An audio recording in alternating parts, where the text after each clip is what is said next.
Bienvenue une fois encore sur ma chaîne YouTube, une chaîne qui vous propose les exercices corrigés, bon, pas seulement d'examen, mais chapitre par chapitre, ce qui va vous permettre de bien confronter l'examen pour l'année en cours, bien sûr, d'accord? Donc, si vous venez d'arriver sur cette chaîne ou bien vous êtes nouveau sur la chaîne, n'oubliez pas de cliquer sur s'abonner, d'accord? Et vous activez la cloche de notification tout simplement, d'accord? Parce que chaque jour, maintenant, je vais publier une vidéo parce qu'on est presque à la fin, ok? L'examen s'approche à grands pas, les gars. Donc, on va tout faire pour affronter l'examen en toute sécurité, d'accord? Donc, si vous êtes nouveau, je le redis encore, n'oubliez pas de vous abonner, d'accord, et d'activer ma cloche de notification. Si vous venez de regarder la vidéo jusqu'à la fin et que cette vidéo vous a plu, alors là, vous me laissez un gros pouce bleu, d'accord? Ça fait toujours du bien, d'accord? Donc aujourd'hui, je vais répondre à une question que beaucoup de personnes me posent déjà sur cette chaîne.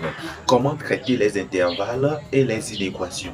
Donc avant d'y arriver, je vais vous dire que en fait, il y a les intervalles et les inéquations ont une relation, d'accord? Donc je vous dirai que les solutions que vous allez trouver pour les inéquations donc seront sous forme d'intervalle. Donc on va écrire les solutions de ces inéquations là sous forme d'intervalle, d'accord?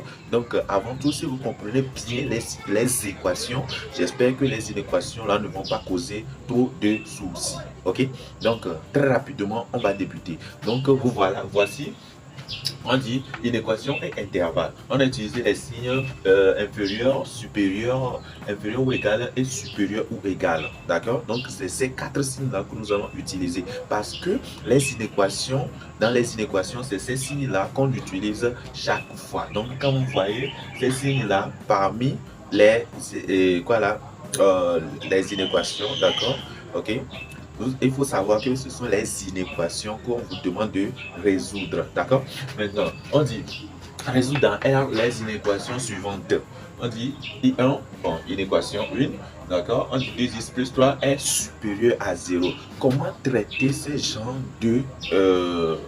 comment résoudre ce genre d'inéquation? Donc, on va aller rapidement, ok? Ceux qui comprennent les équations, je vais redire ça encore. Ceux qui comprennent les équations, vous n'aurez pas de problème au niveau des inéquations. C'est que les mêmes choses qui se passent, c'est-à-dire, on ramène l'autre là dans l'autre côté. Vous voyez, non? Donc, ceux qui ne comprennent pas les équations, quand vous voyez les égalités, par exemple, les égalités, ok? Il faut savoir que ici, on écrit les lettres. Bon, ben, voilà, d'accord. Les lettres. Et ici, les chiffres. Voilà. En fait, c'est comme ça, moi, j'explique les choses. Vous voyez, ici, c'est les lettres, ici, c'est les chiffres. D'accord? Donc, si par exemple, on vous donne cette équation, par exemple, on dit 5x plus 2 égale à 6x moins 7, par exemple. Est-ce que si je veux avoir que des lettres dans, dans ce membre-là et que les chiffres dans l'autre membre, est-ce que 2 la fait, c'est une lettre?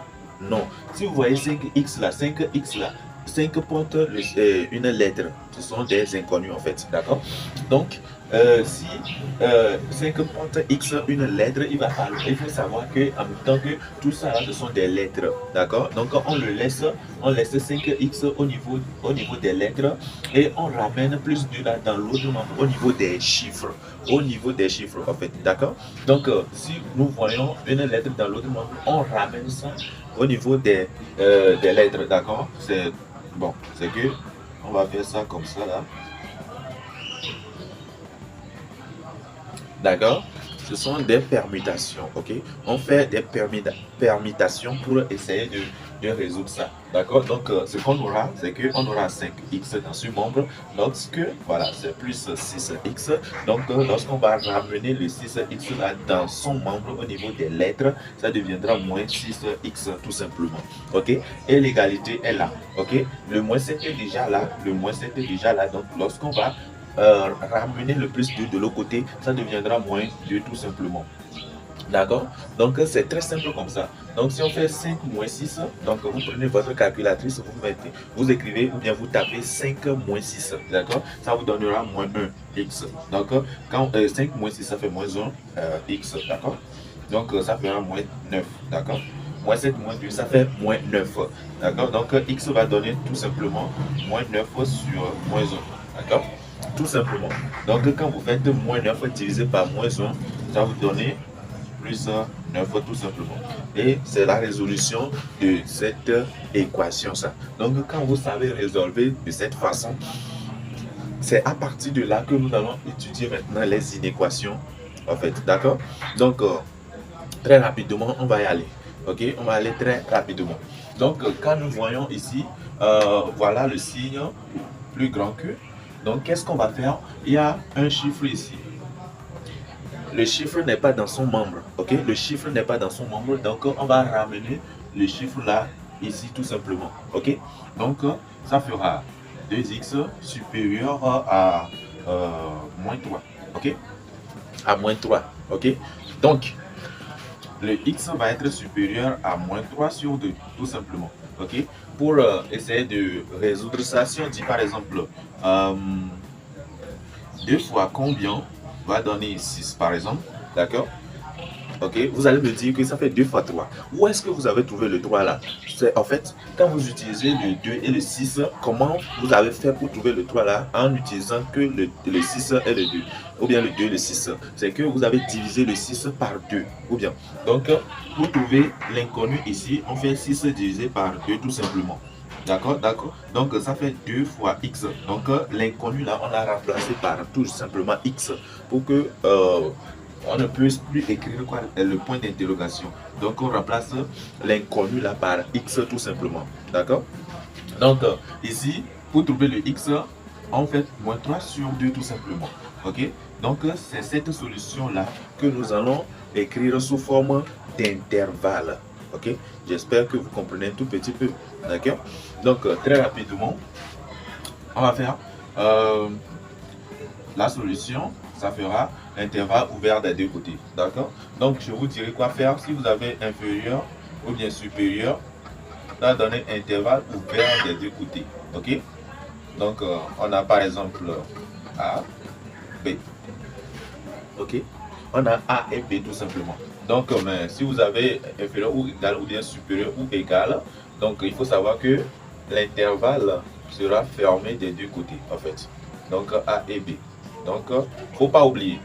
Faut pas oublier que ce sont les deux choses là qu'on met dans les intervalles. D'accord? Donc, si vous avez ce signe-là, ok, les deux signes-là, il faut savoir que la solution, c'est que les intervalles seront ouverts des deux côtés. Même si c'est inférieur ou égal ou bien supérieur ou égal, les intervalles seront fermés des deux côtés en fait. Ok?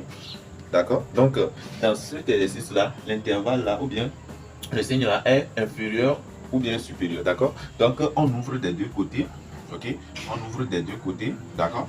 Donc, dans cet intervalle-là, on va écrire deux solutions, c'est-à-dire A et B, d'accord. A et B. Donc, pour arriver à faire ça, là, on dit que tous les nombres X là, ce sont les inconnus, ça, d'accord. Donc, tous les nombres qui sont supérieurs à moins 3 sur 2 sont solutions. Tous les nombres qui sont supérieurs à moins 3 sur 2 sont solutions de cette inéquation en fait. Vous voyez, non? Donc, c'est ce qu'on va écrire. Donc, quand vous voyez plus grand que, comme ça là, il faut savoir que plus grand que au niveau de cette main là, d'accord? Donc, on met plus grand que ici. Mais si c'était plus petit que, on met plus petit que ici. Tout simplement, ok?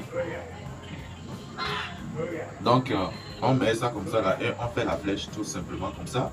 Et on met point virgule. Il ne reste que ce qu'il faut écrire ici tout simplement. On met moins 3 sur 2 tout simplement. Et on encadre. Voilà. J'espère que vous avez compris cette partie.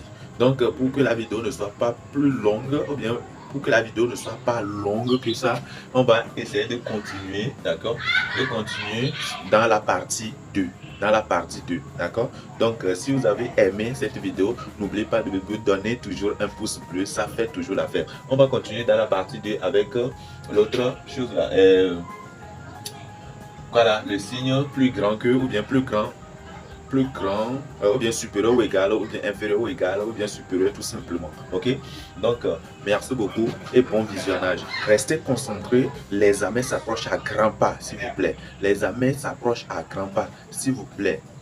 Prenez place, il faut essayer d'être, c'est-à-dire, pour les mathématiques, les physiques, là, c'est pas aussi compliqué en fait, d'accord? C'est de répéter les mêmes choses plusieurs fois que ça va rester. Donc, restez toujours connecté à cette chaîne. Si vous oubliez quelque chose ou bien vous avez toujours besoin de quelque chose d'autre, n'oubliez pas de me laisser signaler dans les commentaires. Je serai très ravi de vous aider en fait, ok?